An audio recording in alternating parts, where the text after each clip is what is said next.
Sally Ordinario, isang ina at OFW, nahuli ng droga sa Schengen Airport. Kinulong. Nilitis. 王玉是否履行了作为一个继母的这个责任和义务？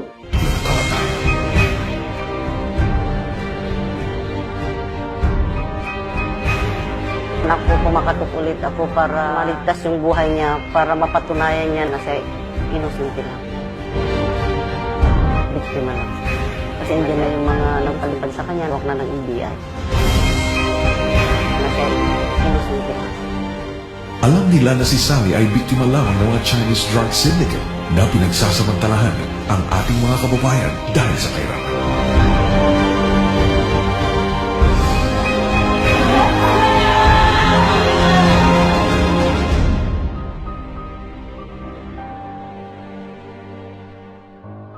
Nagmakaawa ang magulang. Nagmakaawa ang ating Pangulo. Nagmakaawa ang sambayanan.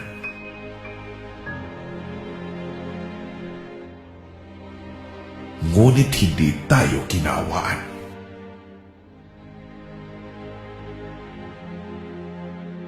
Walang halaga sa otoridad ng Tsino ang buhay ng isang Pilipino. Mababa ang pagtingin sa atin. Kaya walang halaga ang buhay natin sa kanila.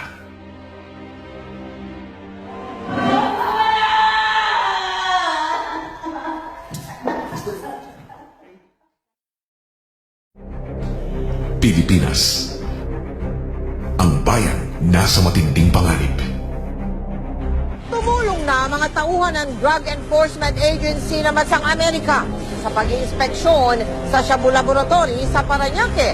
Suot ang chemical suit. Muling pinasok ng PDEA Chemist at SOCO ang Shabu Laboratory na nadiscovery sa East Service Road sa Parañaque. Sa pagkakataong ito, kasama na nila ang mga tauhan ng Drug Enforcement Agency ng Amerika.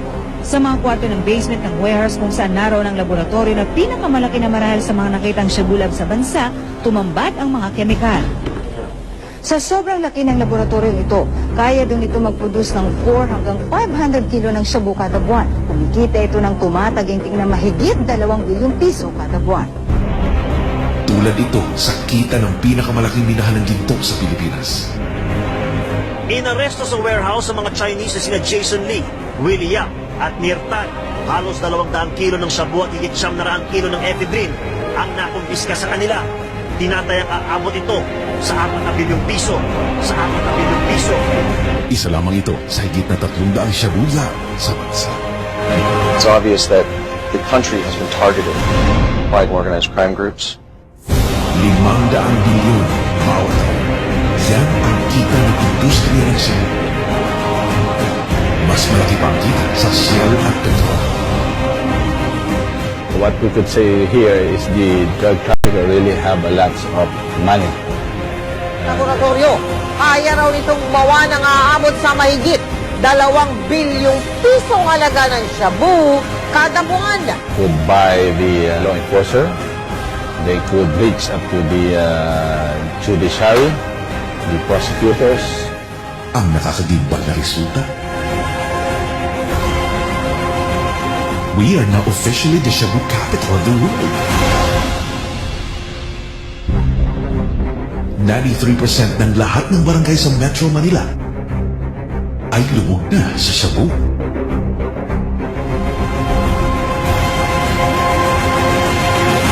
I am here because drugs is flooding the country. 10% of the Philippines' 88 million people uses drugs. May 12 anyos pa na, adik na. And there is so much corruption. Dahil sa korupsyon, nanganganib ang ating mga kabataan. Naka-school uniform pa ang mga kabataang ito na may edad 15 nang maabutan ng mga kawani ng Barangay Holy Spirit, Quezon City habang siksikan at nakatambay sa loob ng bahay na kinalampugan ng drug session sa lugar. Na-recover sa loob ng bahay ang mga sachet ng hinalang shabu at mga drug paraphernalia. Napaiyak naman ang mga gulat na magulang. Hindi ako nangungusinti ng anak kung ganyan ang ginagawa niya. Kung anong dapat sa kanya, yun ang gawin. Kahit naging isang babae kung anak yan. May pasok po siya kanina? May pasok po yung anak ko pumasok. These young people, they will be the next leaders of the country.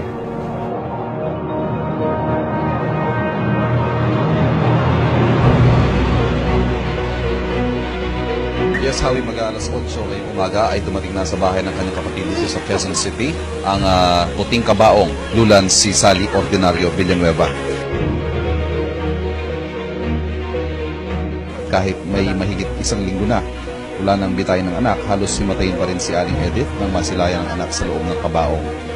Dito muli siyang nagbuhos ng sama ng loob sa sinapit ni Sally. Walang kasalanan yan! Walang kasalanan ng anak ko! Pinatay nila sa China! Hindi ka ba nasaktan na ang turing sa atin ay alipin sa sarili nating bayan?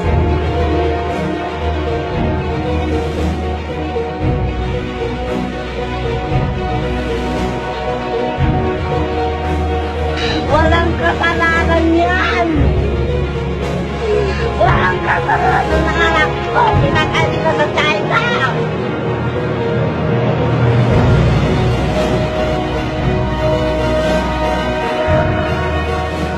Inaresto sa warehouse sa mga Chinese na sina Jason Lee, Willie Yap at Nirtan na pawang mga taga Xiamen, China. Halos 200 kilo ng shabu at higit 900 kilo ng ephedrine ang nakumpiska sa kanila.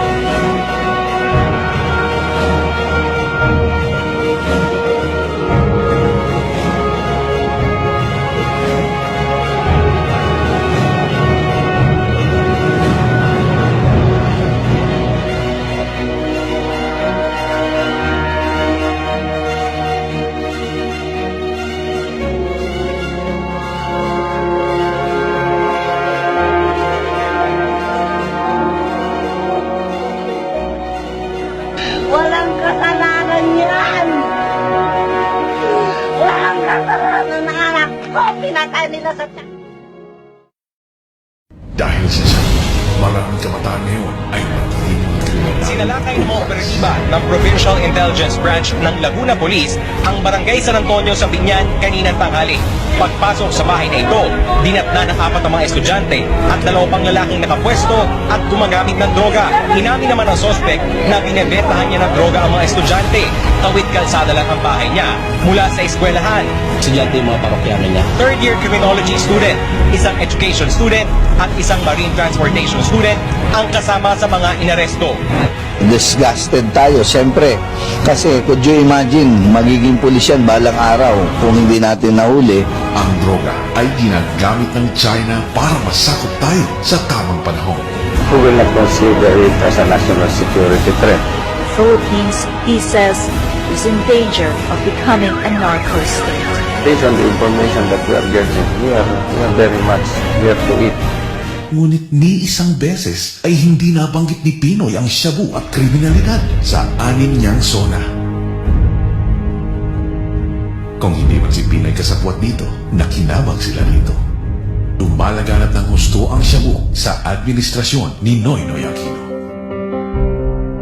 Ganito pinaparusahan ng administrasyong Aquino ang mga Chinese drug lords.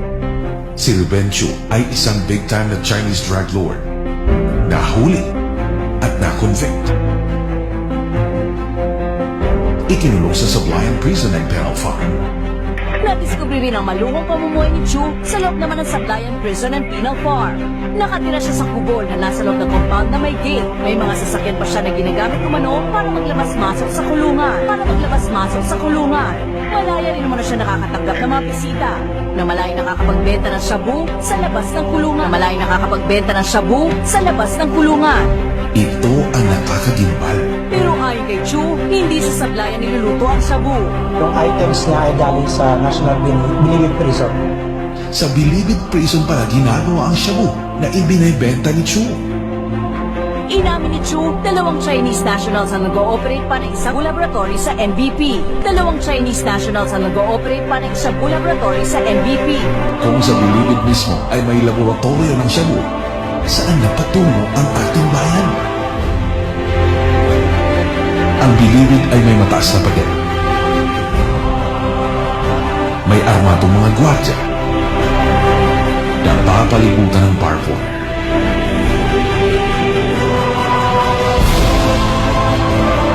May pagawaan ng shabu. Paano na ang ating mga barangay? Walang pader, walang gwardya, walang barbed wire. Sino na ang magtatanggol sa ating mga Pilipino? Sa mga walang kaluluwang Chinese drug lords na kahit na anong laki ng kasalanan sa ating bayan ay di mapaparusahan. Mga Chinong ginagamit ang droga para wasakin ang isang henerasyon ng Pilipino. Kung mismo ang gobyerno kasabwat ng mga dayuhan, sino pa magtatanggol sa ating bayan? I will protect the country.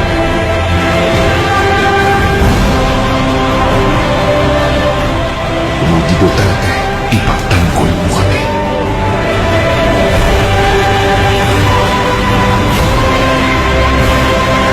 I will protect the country.